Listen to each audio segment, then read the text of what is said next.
You remember last week we began a new series entitled The Art of Neighboring. I reminded you the importance of getting to know people we see every day. Also, I mentioned we need to think about who our neighbor is, how to treat our neighbor, and what it means to be a neighbor. So let's get started. In my very first class in my doctoral of ministry studies, which was led by the dean of the School of Theology, Dr. James Lewis, I learned a valuable lesson.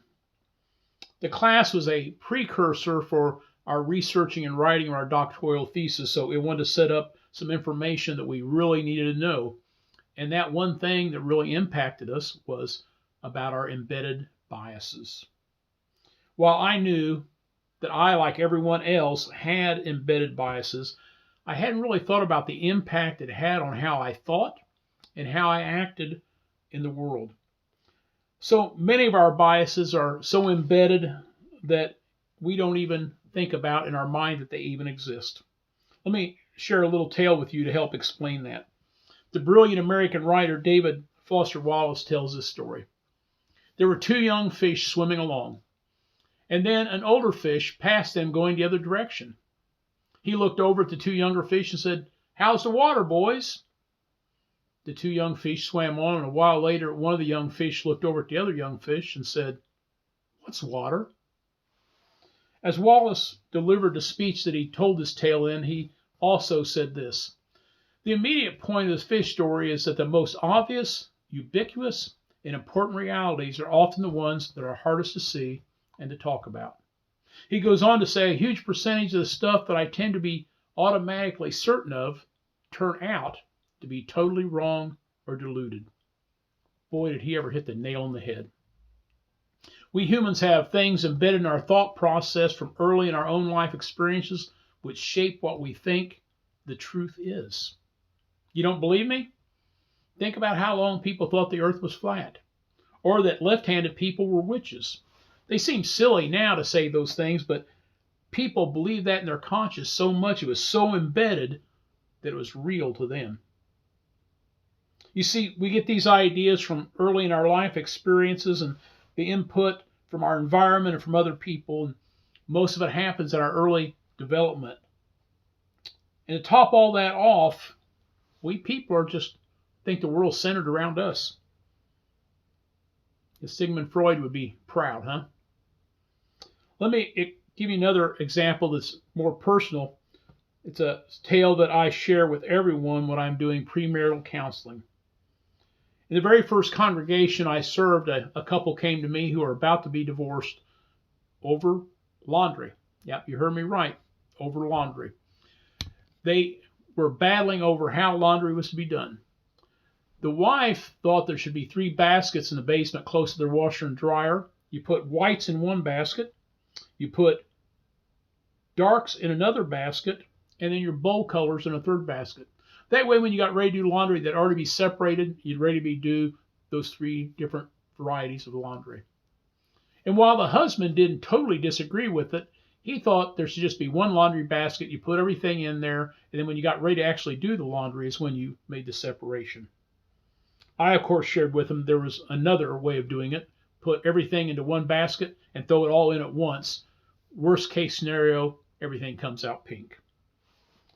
Of course, this was really not the root of their problem, but it was what was driving their conversation at the time. What was happening is that they had embedded biases. I explained to couples that it's kind of like we have this camera in our mind that speaks to us what we have seen and experienced in our lifetime and what we think is truth. It's our recorded history of events which leads us to believe the way we do and to act the way we do. So at this point, I always share with the folks that my wife came from a family with 9 children. And while the house was clean as far as I know, I'm sure with 9 children it was never completely orderly. I, on the other hand, came from a family with 3 other siblings, but the closest one to me is 9 years older. And so basically, I was an only child from all the time that I could remind myself of. And I remember that our house was never in disarray. Everything was perfect all the time. In fact, my friends who were high school buddies of mine used to laugh and make fun of me, saying Mother Barrick used to follow us around with a broom and dustpan. It was almost that bad. Our house was immaculate. Now, the reality is, neither one of the homes were dirty. But when we went to have conversations about how we're cleaning house, we just did not see the same picture in our mind because we had these embedded biases. So I also suggest to people that neither one of us were wrong. Just like neither one of them are wrong.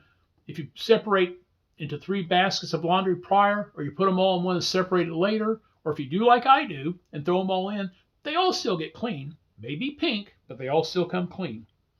So I suggest to couples that they need to think about their mind's eye and their partner's mind's eye as well, and those embedded biases. For instance, when they start conversations about vacation, one person might think, gee, I want to go into the mountains on a skiing vacation. Well, the other one says, my idea of a vacation is at a beach.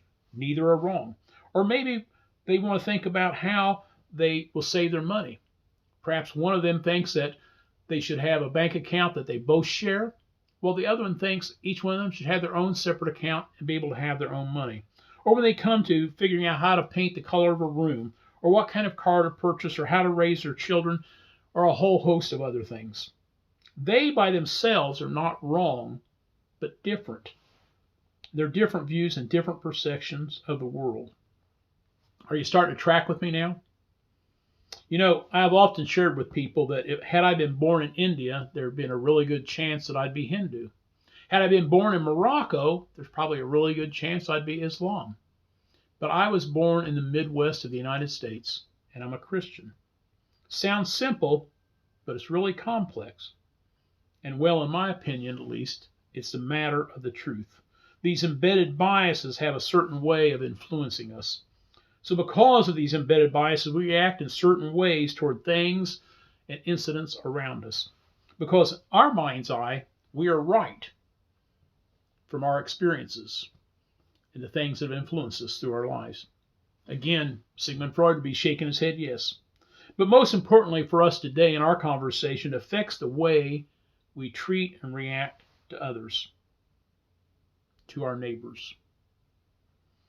So this all begs the question, how do I understand who my neighbor is and how I should treat them? I look at the Good Samaritan story that's recorded in Luke's Gospel, and I wonder about the embedded biases that exist in the priest and the Levite that cause them to go across the road and not help this wounded man, their neighbor. And I wonder what keeps me and you from an overflowing, compassionate relationship with our neighbor as well. So, who is my neighbor? You know, last week I emphasized that we really need to get to know our neighbors, those who we interact with weekly, daily, all the time, those who live next door to us, those who we worship with, those who we work with. But today I want to expand that list and tell you that our neighbors are more than that. Our neighbors are not necessarily people like us. They may not look like us, think like us, act like us, or they might be people who we're not even comfortable with. While we all have our tribes, our neighbors are not our tribalism. Instead, as the theologian Gustave Gutierrez says, our neighbors are those who are in our daily path. Those people who are in our pathways and disrupt our normal life. We need to listen to the lives of those in the pathways that are different than our own. We need conversation across lines of race, immigration status, sexual orientation, financial ability, and religion. We need to listen to the fears and the hopes and the dreams of our neighbors for their children and for themselves. You know, I think Jesus reminds us in the Good Samaritan story that the 2 most important commandments are to love God and to love your neighbor. And obvious to me, at least, is to love that neighbor who is different than me. We can't allow those embedded biases that exist to influence how we react to events and to people who are around us or who might be encountering us from day to day and from time to time, even though our worldviews may be opposite. We'll continue this conversation next week, but for now, this is the Word of God for the people of God. Praise be to God.